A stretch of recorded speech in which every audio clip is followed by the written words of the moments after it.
As you can see, I am inside my Visual Studio Code, and if I want to check the yarn version that I installed on my PC, it's not running because it's showing that the ps1 cannot be loaded because running script is disabled on this system.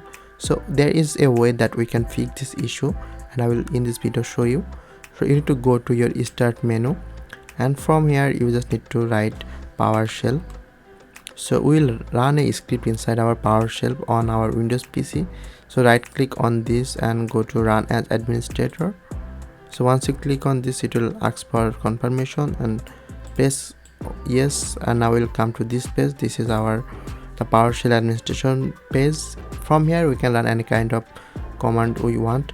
So in this process you just need to write this code here: execution policy, the execution policy bypass and scope to current user. That's it.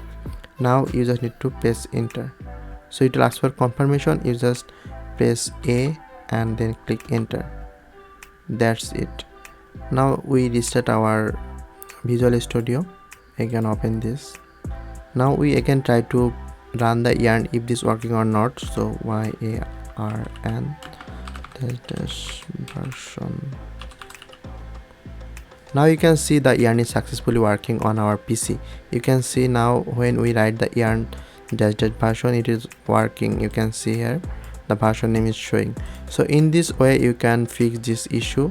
So I hope this video helped, and if this video helped, please hit the like button and also subscribe to my channel for more videos like this. I will see you guys on the next video.